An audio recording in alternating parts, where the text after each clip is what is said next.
রাজধানীর তেজগাঁওয়ে আহসানুল্লাহ বিজ্ঞান ও প্রযুক্তি বিশ্ববিদ্যালয়ে আয়োজিত সিভিল ডিসকোর্স ন্যাশনালস অনুষ্ঠানে যোগ দেন স্থানীয় সরকার, পল্লী উন্নয়ন ও সমবায় মন্ত্রী মির্জা ফখরুল ইসলাম আলমগীর।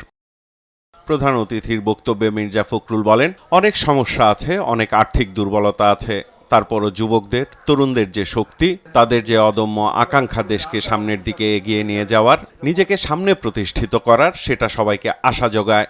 প্রধানমন্ত্রী তারেক রহমানের নেতৃত্বে পরিবর্তন আসবে বলেও প্রত্যাশার কথা জানান তিনি। আমাদের মাননীয় প্রধানমন্ত্রী তারেক রহমান সাহেব তিনি ইতিমধ্যে কতগুলো দৃষ্টান্ত স্থাপন করেছেন। সেই পরিবর্তনগুলো যদি আমরা আনতে পারি, আমরা অনেক দূরে এগিয়ে যেতে সক্ষম হব।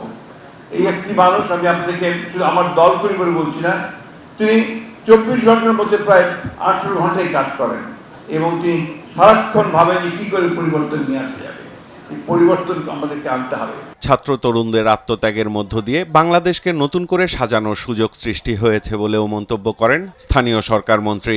সেই চ্যালেঞ্জগুলোকে মোকাবেলা করে রাতারাতি সবকিছু হয়ে যাবে এটা মনে করার কোনো কারণ নেই।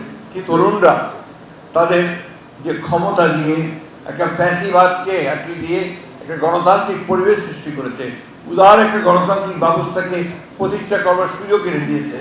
এই জিনিসটা কিন্তু আমাদের জন্য একটা বিরাট পাওয়া বলে আমি মনে করি। দেশ বহুবার ধাক্কা খেয়েছে, কিন্তু প্রতিবারই ঘুরে দাঁড়িয়েছে উল্লেখ করে মির্জা ফখরুল বলেন, এবারও দেশ ঘুরে দাঁড়াবে এবং সব বাধা অতিক্রম করে এগিয়ে যাবে।